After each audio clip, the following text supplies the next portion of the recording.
سید زادوں سے بڑا آپ کو پیار، اور بات وہی ہے کہ سید زادوں کے حوالے سے وہ جو ایک خاص واقعہ ہے کہ جو ان کی ایک سید زادے تھے جن کی بیٹیاں جو ہیں ان کے ظاہر انتظام نہیں ہو رہا تھا شادی کا، تو وہ ذرا بتائیے کیا ہوا تھا، اور خاص طور پہ یہ بھی آپ نے بتانا ہے کہ یہ آپ کی روش تھی کہ آپ لوگوں کی مدد میں ہمیشہ جو ہے وہ آگے آگے رہتے تھے۔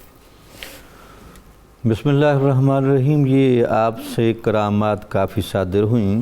ویسے کرامات کے لیے جو دلیل ہمارے صوفیہ بیان کرتے ہیں، تقوی بنیادی طور پر کرامت تک لے جاتا ہے۔ واہ، من یتق اللہ یجعل لہ مخرجا اللہ، ویرزق من حیث لا یحتسب۔ سبحان اللہ۔ تو رزق کی فراوانی تک تقوی لے کے جاتا ہے۔ تو سلطان بہو رحمۃ اللہ علیہ کے تذکرہ نگار لکھتے ہیں اللہ کہ اگرچہ آپ کے اندر حضوری اور استغراق کی اور جذب کی بہت اعلیٰ کیفیتیں تھیں، لیکن اس کے باوجود بھی آپ کی زندگی میں کبھی مستحبات بھی قضا نہیں ہوئے۔ سبحان اللہ، یعنی شریعت پر استقامت کا یہ رنگ بھی ساتھ تھا۔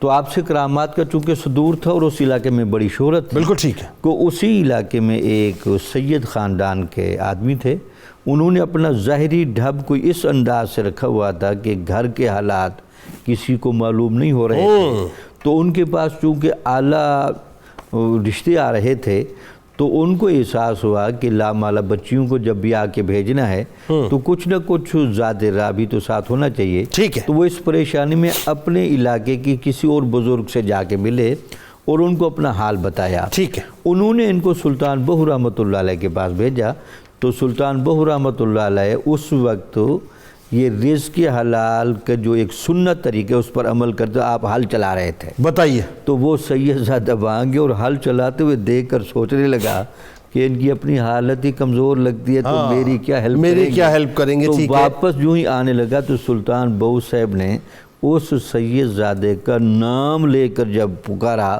وہ چونک گیا کہ میرے دل کی بات اور میرا نام ملاقات کے بغیر جانا، بڑی حیرانگی ہے، یہ تو کوئی صاحب بصیرت اور صاحب کشف بزرگ ہیں۔ تو آپ جب دوبارہ گئے اور اپنا مدعا عرض کیا تو آپ نے کہا پریشان نہ ہوں، آپ یہیں کھڑے ہوں، میں 2 منٹ کے بعد آتا ہوں۔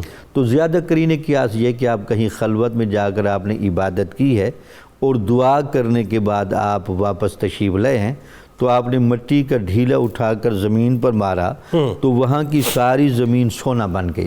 تو آپ نے ان کو کہا جی اپنی ضرورت کے مطابق آپ یہاں سے اٹھا لیں اور اپنی حاجت کی تکمیل کریں۔ سبحان اللہ، یہ بھی آپ کا رنگ نظر آتا تھا۔ سبحان اللہ، جہاں آپ کی آنکھوں میں گہری تاثیر تھی، لوگوں کو اللہ کے قریب کرتے تھے، وہاں لوگوں کے ظاہری احوال کی درستی اور دنیاوی تقاضے بھی آپ پیش نظر رکھتے